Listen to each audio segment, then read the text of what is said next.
Do you find yourself at a point in life where you know you have drifted from your Christian walk?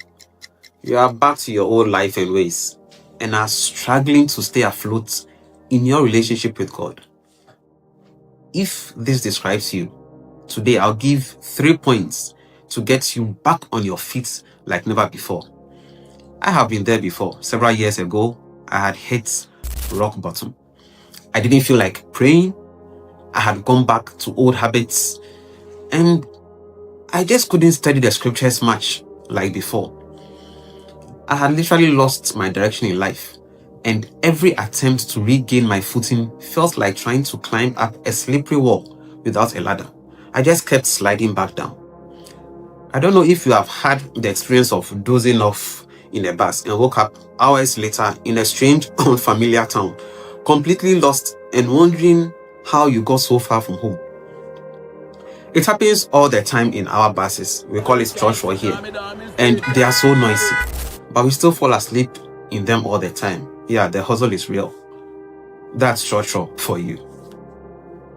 That is what it felt like for me. I was an empty barrel, loud on the outside, but dead inside. Now depression began to creep in. The most shocking part for me was when I tried to get back on my feet. It was then that I realized how far I had fallen and how deep the problem I was in. It took me 7 long years to find my way back. Yeah, that long. However, it doesn't have to take that long for you, because today I'll share my path to freedom with you. Do these 3 things immediately you realize you have backslidden. Step 1. Take full ownership and repent.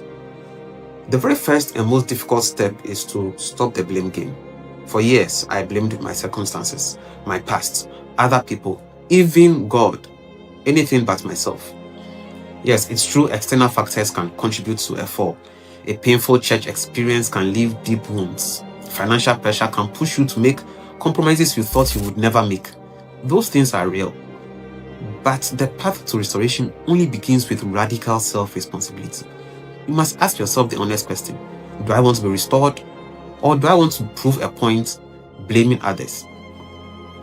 As humans, pride is our default setting, and so it takes introspection to look in the mirror and say, this is on me.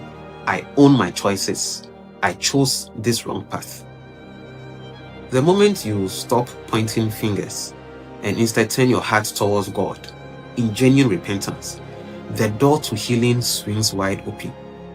So own your part, accept your fault, and sincerely repent before God. Just imagine a young professional who moves to a new city and slowly fades from church life.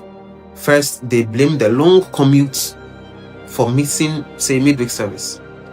Soon, they are blaming their demanding bosses for being too tired for Sunday service. But they never realize the real reason: a new lifestyle, more money, and a desire for comfort that has taken priority over God. People who conceal their sins will not prosper, but if they confess and turn from them, they will receive mercy.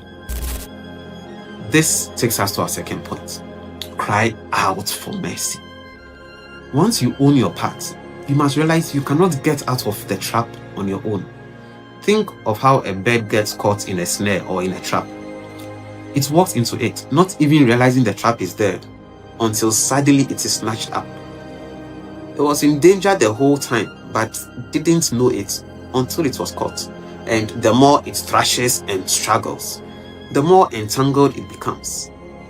It's because its own strength is working against it, tightening the very trap that holds it. It cannot be free. And that's how traps work. You often can't get out on your own. Backsliding is a spiritual trap. A slow drift that leaves you waking up one day to find you are completely entangled in sin and powerless to escape. It's very much like an addiction. The more you fight, the more you seem to get worse and relapse. Remember the story of Samson? After his hair was cut, he confidently declared, "I will go out as at other times and shake myself free." But he didn't realize the Lord's presence had left him. Can you imagine the cold terror of reaching for a strength that is no longer there? Perhaps you are secretly trapped in an addiction, always promising yourself this is the last time. Or maybe you are in a relationship you know dishonors God, but the fear of being alone keeps you there. You try to shake yourself, but the grip of the situationship, so-called, is stronger than your willpower. This is why your next act must be a desperate cry for mercy. Your prayer must shift from "I'll do better" to "God, help me. Have mercy on me. I am entangled and drowning. I can't do this on my own." Continue in this kind of prayer, right, until you are set free by the Holy Spirit's power. And like the psalmist, you can say, "We escaped like a bird from a hunter's trap. The trap is broken and we are free." This takes us to our third and final step. Give yourself time. Once you've repented, right, and cried out for mercy, you must give yourself time to rebuild. Again, like Samson, whose hair began to grow again, you must reconnect to your source of power. You must lay the foundation again. And how do you do that? Here's how. Firstly, immerse yourself in prayer, fasting, and the word. This is non-negotiable. It is your direct line to God. Secondly, find a true circle of believers. This point is very important. You need more than just church attendance or a department to serve in. You need a spiritual family. You need a fellowship of believers who pray for and check up on each other. This is because bad company corrupts good character. We all have that friend who, instead of helping you out, would go like, "Don't worry, nobody is perfect," and then invites you to compromise on your beliefs. We all have that kind of friend. But there's also that friend who says, "I'm picking you up for church tomorrow. Be ready." They are not taking excuses. They leave no stone unturned. They are literally begging you, "I'll come pick you up." So find a small group of believers who will hold you accountable and pray with you. Thirdly, and I love this point, run again and again. You might stumble again. When you do, the enemy might flood your mind with guilt and shame. But remember this, run again.